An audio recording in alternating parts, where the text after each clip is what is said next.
to talk about dates, and I don't mean the type of date where you take an attractive individual out for dinner, although that would be fun. I'm talking about days of the year dates, like the 12th of January. I want to tell you how to express the dates in German and also clear up any confusion about the German date format, which is very different from the American date format. So let's begin. You've got a couple of different units in each date, right? You have the day of the month, you have the month, you have the year, and you might have the day of the week. I already made a video about the days of the week in German, so you can check that out at the link above or in the description down below. It's good to know those in preparation. In order to say the days of the month, you're going to have to count 1 through 31. I already made a video about that, so I'm going to link it above and down below, and we'll just forego that information. But what you do need to keep in mind as well is that you're not just using the number. Like, it would sound really strange if you just said 12 June 1984. You usually say the 12th of June and you add that TH, and that's an ordinal number. So in German you do the exact same thing, but in your own German way. So let's go over the German ordinal numbers now. The first 10 numbers vary a little bit. Most of them are regular, but there are 4 irregular ones. And the first irregular one is erst, first. Then we have dritt, third. Then we have siebt, seventh. Then we have eighth, which is acht. And when you form this ordinal number, it usually does have some kind of ending, like an E or an EN, and it just gets the ending that you would give an adjective in the same position. So keep that in mind. You might see ersten or ersta, dritten, dritte, and it all depends on the context. Now for the regular ones, going from 2 to 19, you're just going to add a T. So zweit, viert, fünft, sechst, zehnt, elft, and then whatever ending, elfte, elften. After that, 20 and up, you add an ST. So 21, 22, 23, 30. And then whatever ending, E or EN. So those are the ordinal numbers. That's how you're going to say the day of the month when you're speaking. And after that, you need to know the month. So the months are very similar in German and English. I actually am making a video about that, so I'll link it above and in the description below so you can go over the months of the year. But it's similar to English, so it shouldn't be too tough. Then you have the year, and I think this is the part that trips up non-native German speakers the most because it kind of tangles your brain in knots. It's this big, long number, and if you know how to count in German, anything above 20 is almost kind of said backwards compared to how English expresses it. There's an airplane. So you would have 21 for 21, 1 and 20. 32, 32, 2 and 30. And that really gets complicated the longer the number is, so let's go over it. If you wanted to say something like 1993, that's a year. You could say 1900, so you start with the 1900. 93, 93, but it's almost kind of like you start at the beginning, 1900, then you go to the end, 3, and then you say 90, you go back to the middle. And it really messes with your head if you're listening to that a lot, especially if you go on like a historic tour in Germany or something and they're just rattling off these dates. Oh my goodness. Die Burg wurde 1536 gebaut und schon 1537 saniert.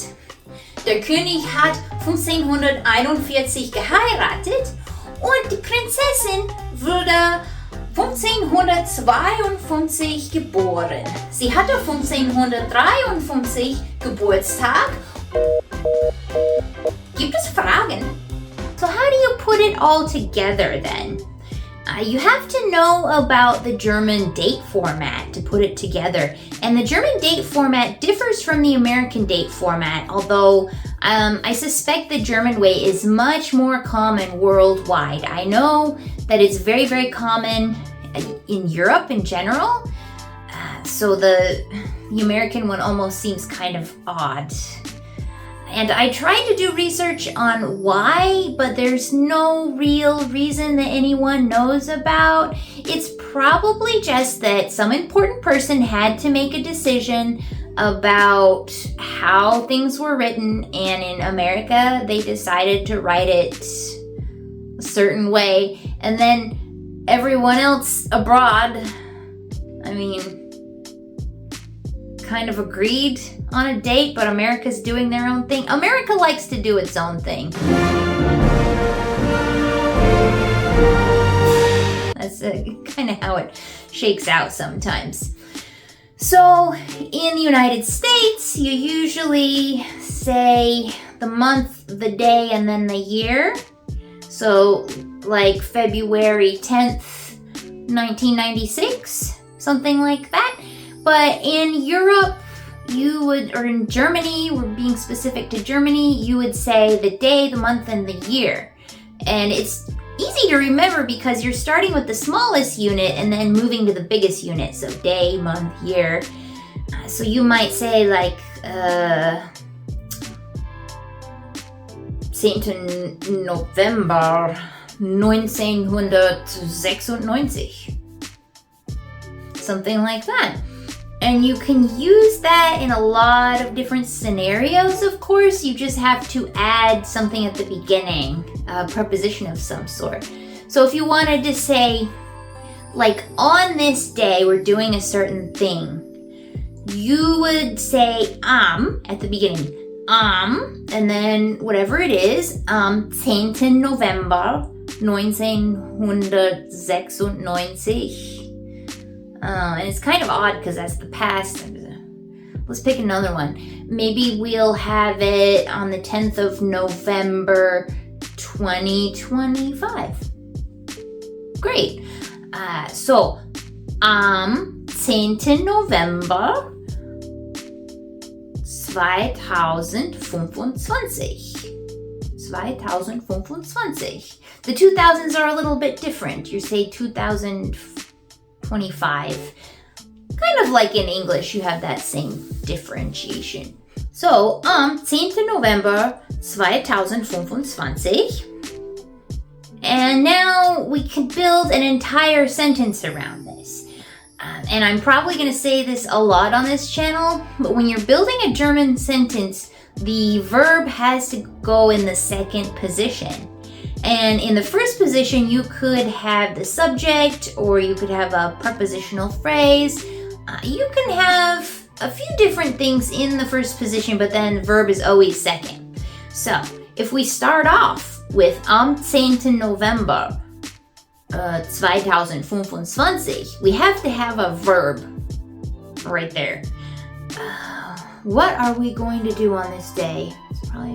We will go ice skating.